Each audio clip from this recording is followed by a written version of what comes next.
My name is Helen Anderson. I live in Alexandria, Virginia. I'm a victim of electronic harassment.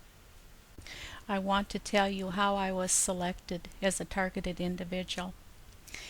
My uncle, Colonel Benjamin Leach, USAF, was stationed in San Antonio, Texas at the time the Nazi scientists were brought to the U.S. by President Harry F. Truman. My uncle objected to the Manhattan Project. Therefore, his family was selected for experimentation. I have been under surveillance most of my life, and I am now 69 years old. I am being tortured with electromagnetic weapons. I am being physically burned and shocked. I am tormented and abused every day. I am being physically tortured. They are trying to talk me into committing suicide. I suffer from defamation of character. They have driven me out of my place of employment. My children and grandchildren are abused by electronic surveillance and have been used for experimentation. I am agitpropped in public in an organized fashion. I have appealed to the authorities and no one will help me.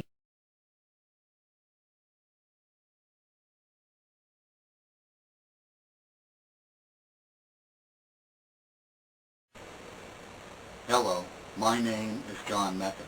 And I'm Deborah Lamb. What you're about to hear is true. This is the most important information you will hear in your lifetime. It's about the most dangerous situation ever to occur in our nation, and in fact the world. Please, pay attention to this information. Your lives may depend upon your taking action. We are researchers investigating the U.S. government activities of covert, silent radio frequency electronic attacks being carried out in public against people in their homes across the USA. For those of you who don't know about such things, we will attempt to bring you up to speed regarding this new atrocity. 7 years of research has uncovered scientific evidence that proves Americans are being experimented on today in what can be qualified as termination activities, as a worst-case definition, and at best as a life-threatening activity. It repeatedly shows electrical current in the citizens tested at just under levels that cause death from heart attack. The levels were compared to safety level tables appearing on websites of the Center for Disease Control, that's the CDC, and NIOSH, being OSHA's parent agency. Ladies and gentlemen, people are being murdered in their own homes, right under your very noses covertly. What is at stake is the nation's future. If these activities of a government wilding on its people is not opposed, the very fabric of freedom of any sort is only a sham, and freedom is lost. These devices not only affect the health of an individual, but as you will learn also affect the mind.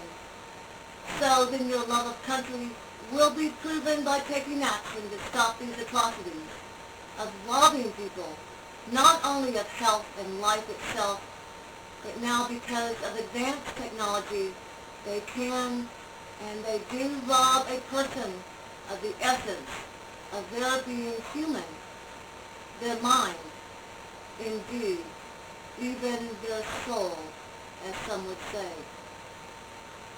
Those agencies of the U.S. government carrying out torture murder of its citizens are well insulated by multi-tiered layers of government bureaucratic protections by secret laws and secret policy originating from such legislation as Title 50, War and National Defense, Subpart 1520A, where, for example, law enforcement can use any Defense Department technology on the public in their jurisdiction just by sending a note to Congress.